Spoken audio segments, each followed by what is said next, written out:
Buildings are broken. They use 40% of the world's energy, and here in Adelaide, 60% of carbon emissions is due to energy. So if we want to reduce the carbon impact in the city, we want to start with these buildings, and we want to start with them now. I'm Christy, this is Anne, and we're obviously not our amazing CEO, Deb, but we do share her passion for smart cities, and we know that buildings are broken. The first problem that we have is that data is spread across the city. Got the slide. It's in different hardware systems held by third-party contractors and kept in spreadsheets.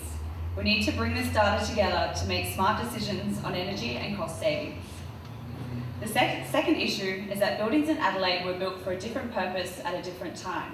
So there's a variety of systems and nothing is connected. The city has publicly displayed their ambitious goals, and the Turnbull government has announced a $50 million investment in smart cities. Which means to meet these targets, we have to make a change, and we have to make that change now. So how can Switch help?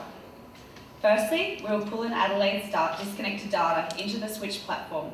This will take just a couple of days. Secondly, we will roll out analytics and alerts to find out where there is excessive energy usage in these buildings and find out who is responsible. And finally, we'll provide control through the cloud. As an example, you can turn on the floating lights in the Rundle Mall through a browser while sitting here in this room. In essence, Switch will fundamentally change the way Adelaide manages their buildings by saving time, saving money, and saving energy.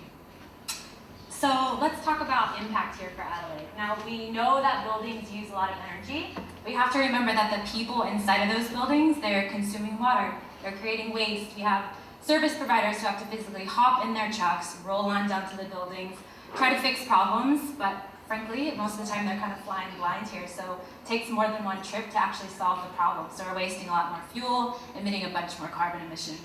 And by the time you factor in employee flight miles, or indoor air quality, or even the solar panels that you guys use here in Adelaide, we really see that buildings touch nearly every aspect of the environment. And so that's why you have to have a holistic IoT approach to really address each of these environmental impactors, as we might call it. But the second piece of this is the economy. So there's two sides to this story. The first is that this is a perfect opportunity to really partner with the local universities here, your TAFEs, your engineering firms, and the people that already manage buildings to really teach some new skill sets in data science, for example. The other piece to the story is that our platform, our team, and our partners, we're already experts at using the technology to optimize buildings, but the software was actually built to scale across markets, right? So we could easily go partner with maybe the Department of Transportation, head out to the streets and connect all the traffic lights, really take a data-based approach to how we plan infrastructure. Then say we master the CBD, might take a little bit of time, but say we do that, and maybe we want to expand out into the regional areas of Adelaide. We could head out to the Barossa, implement the irrigation systems, and take an agri-tech approach to how we water the vines. But if any of this is going to be successful, we really know that the people who live here have to be invested in the project. And more than that, you have to actually enjoy the effects of a program like this. I mean, you're the ones that work here.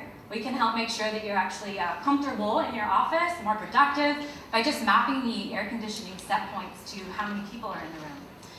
You live here. We can help make sure that your elevators in your apartment buildings work by just proactively managing them versus waiting until they're already broken, having to send a technician out, and already then, frankly, a pain in the butt. And we know that you play here. I mean, we can help keep the parks green without wasting resources by mapping the watering schedules to this crazy Adelaide weather of yours. So we already do this. We do all of this for nearly 8,000 buildings around the world. So we're absolutely a proven in-market Australian technology for the enterprise. But we're just so excited to be here today to help a city take this type of unique approach to building management and sustainability.